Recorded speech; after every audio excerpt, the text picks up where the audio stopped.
ಇವಾಗ ನಾನು ನನ್ನ ಪ್ರತಿಭೆನ ದೊಡ್ಡ ಮಟ್ಟದಲ್ಲಿ ತೋರಿಸೋಕೆ ನನಗೊಂದು ಅವಕಾಶ ಸಿಕ್ಕಿದೆ. ಆದರೆ ಇದನ್ನು ಅಪ್ಪಂಗೆ ಹೇಳದೇ ಇರೋಕ್ಕಾಗಲ್ಲ. ಅದಕ್ಕೆ ಅಪ್ಪಂಗೆ ಹೇಳ್ತೀನಿ. ಸರಿ, ನೀನು ಇಷ್ಟದ ಹಾಗೆ ಮಾಡು. ಅಪ್ಪ, ನನಗೆ ಸ್ಟೇಟ್ ಲೆವೆಲ್ ಡ್ಯಾನ್ಸ್ ಕಾಂಪಿಟೇಷನಲ್ಲಿ ಪರ್ಫಾರ್ಮ್ ಮಾಡೋಕ್ಕೆ ಚಾನ್ಸ್ ಸಿಕ್ಕಿದೆ. ಮಾಡ್ತೀನಪ್ಪ. ಎಷ್ಟೊತ್ತಿ ಹೇಳ್ಬೇಕು ನಿನ್ಗೆ? ಹೆಣ್ಮಕ್ಳಿಗೆಲ್ಲ ನೃತ್ಯ ನಾಟಕ ಅಂತ ಹೇಳಿ ಹೊಸ್ತು ದಾಟಿ ಹೊರಗೆ ಹೋಗ್ಬಾರ್ದು ಅಂತ ನಿನ್ಗೆ ಅರ್ಥ ಆಗೋದಿಲ್ವಾ? ಕಾಲ ಕೆಟ್ಟಿದೆ. ನಿನ್ ಕೆಲಸ ಏನಿದ್ರು ಮನೆ ಒಳಗೆ, ಹೊರಗಲ್ಲ. ಬಿದ್ದುದು ಮನೆಯಲ್ಲಿ. ನೀನು ಹೆಣ್ಣಾಗಿ ಹುಟ್ಟಿದ್ದೆ ತಪ್ಪು. ಬೇಕು. ಹೌದು, ನನ್ನ ಕನಸನ್ನ ನಾನು ಅನ್ಸು ಮಾಡ್ಕೋತೀನಿ. ನಾನು ಸಾಧಿಸಿ ನಂತರ ಅಪ್ಪನ ತಿರಸ್ಕಾರಕ್ಕೆ ಒಳಗಾಗಿರೋ ಹೆಣ್ಣು ಮಕ್ಕಳಿಗೆ ಮಾದರಿ ಆಗ್ತೀನಿ.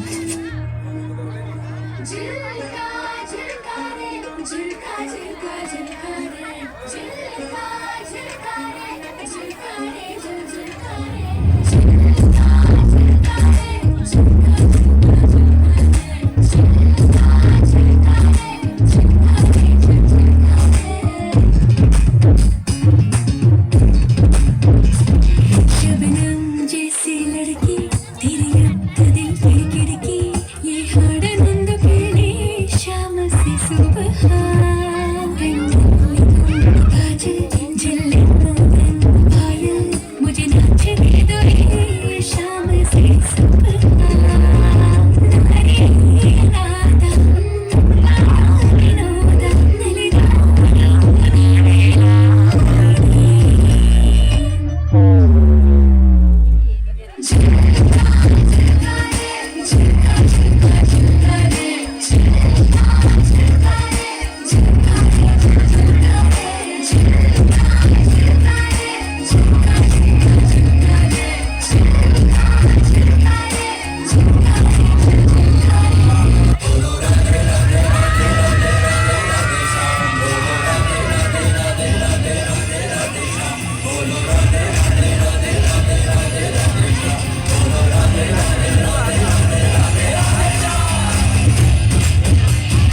ನನ್ನ ಕ್ಷಮಿಸ್ಬಿಡು. ನೀನು ಹೆಣ್ಣು ಅನ್ನೋ ಕಾರಣಕ್ಕೆ ನಿನ್ನ ತುಂಬಾ ಕೀಳಾಗಿ ನೋಡ್ಬಿಟ್ಟೆ.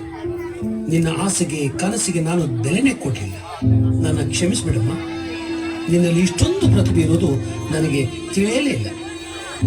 ನನ್ನ ತಪ್ಪು ನನಗೆ ಇವಾಗ ಅರ್ಥ ಆಯ್ತು. ಓ ಸಮಾಜವೇ, ನೀವು ನನ್ನ ಥರ ಈ ತಪ್ಪು ಮಾಡಬೇಡಿ. ಹೆಣ್ಣು ಗಂಡು ಅನ್ನೋ ಭೇದ ಭಾವ ಮಾಡಿ ನಿಮ್ಮ ಮಕ್ಕಳ ಆಸೆ ಕನಸನ್ನು ಕೊಂದು ಹಾಕಬೇಡಿ. ಹೆಣ್ಣು ಯಾರಿಗೂ ಕಡಿಮೆ ಇಲ್ಲ. ಅವಳಿಗೂ ಗಂಡಿನಷ್ಟೇ ಈ ಸಮಾಜದಲ್ಲಿ ಬಾಳುವ ಹಕ್ಕಿದೆ. ನೀವು ನಿಮ್ಮ ಮಗಳ ಕನಸಿಗೆ ಬೆನ್ನು ಕೊಡಿ. ಅವಳು ಕೊನೆ ತನಕ ನಿಮ್ಮ ಜೀವನಕ್ಕೆ ಹೆಗಲು ಕೊಡ್ತಾಳೆ. ಹೆಣ್ಣೆಂದು ಜರಿಯದಿರಿ. ಹೆಣ್ಣು ಹೆಮ್ಮರದಷ್ಟು ಶಕ್ತಳು. ಹೆಣ್ಣೆಂದು ಗೌರವಿಸಿ. ನಿಮಗೆ ಹೆಗ್ಗಳಿಕೆ ತರುವುದು